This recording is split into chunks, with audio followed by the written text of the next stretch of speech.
ഞാൻ ഏറ്റവും അധികം വെയിറ്റ് ചെയ്തിരുന്ന ഒരു ദിവസമാണ് ഇക്കൊല്ലത്തെ ക്രിസ്മസ് എന്ന് പറയുന്നത്. എന്തുകൊണ്ടെന്ന് വെച്ചാൽ ഞങ്ങളുടെ മകൻ നിയോം അവൻ ജനിച്ചിട്ട് അവന്റെ ആദ്യത്തെ ക്രിസ്മസ് ആണ്. അതുകൊണ്ട് തന്നെ ഞങ്ങൾ ഒരു ചെറിയ ഷോപ്പിംഗ് ഒക്കെ നടത്തി അവനെ ഒരു കൊച്ചു സാൻഡി ആയിട്ട് ഡ്രസ്സപ്പ് ചെയ്തിട്ടുണ്ടായിരുന്നു. ആൻഡ് എന്റെ ഹസ്ബൻഡിന്റെ വീട്ടിൽ നിന്നും ഇൻലോസ് എല്ലാ കൊല്ലവും എന്റെ വീട്ടിലേക്ക് വരാറുണ്ട് ക്രിസ്മസിന്. അങ്ങനെ ഇക്കൊല്ലം അവർ മുടക്കിയിട്ടില്ല, അവരെത്തിയിട്ടുണ്ടായിരുന്നു. എന്റെ ഹസ്ബൻഡിന്റെ സിസ്റ്ററിന്റെ ഫാമിലി അവർ ബേസിക്കലി ഫ്രം ആന്ധ്രയാണ്. ആൻഡ് ആന്ധ്രയിൽ നിന്നും ആൾക്കാർ ഞങ്ങളുടെ വീട്ടിലേക്ക് വന്നിട്ടുണ്ടായിരുന്നു. പിന്നെ എന്റെ കസിൻ ആൻഡ് ഫാമിലി, ഞങ്ങൾ ഇത്രയും പേരായിരുന്നു ക്രിസ്മസിന് ഉണ്ടായിരുന്നത്. മോർണിംഗ് ഞങ്ങളുടെ ബ്രേക്ക്ഫാസ്റ്റ് സ്റ്റാർട്ട് ചെയ്ത് തന്നെ പുട്ടിലാണ്, പുട്ടും മട്ടൻ സ്റ്റൂ.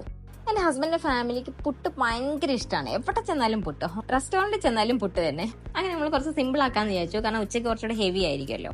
അങ്ങനെ ബ്രേക്ക്ഫാസ്റ്റ് ഒക്കെ കഴിഞ്ഞ് ലഞ്ചാണ് നിങ്ങളായിട്ട് ഇനി ഷെയർ ചെയ്യുന്നത്. ലഞ്ചിന് നമുക്കുണ്ടായിരുന്നത് നെയ്മീൻ ഫിഷ് ഫ്രൈ ആണ്. ആൻഡ് ഫിഷ് കറി ചെമ്പല്ലി ആയിരുന്നു, നല്ല കുരുമുളകിട്ട മട്ടൻ കറി, ചിക്കൻ ബിരിയാണി, കോക്കനട്ട് റൈസ്, കപ്പ, prawns, beef fry, pickle, salad, പിന്നെ പപ്പടം ഉണ്ടായിരുന്നു. ഇത്രയായിരുന്നു ഞങ്ങളുടെ ക്രിസ്മസ് ഡിഷ് എന്ന് പറയുന്നത്.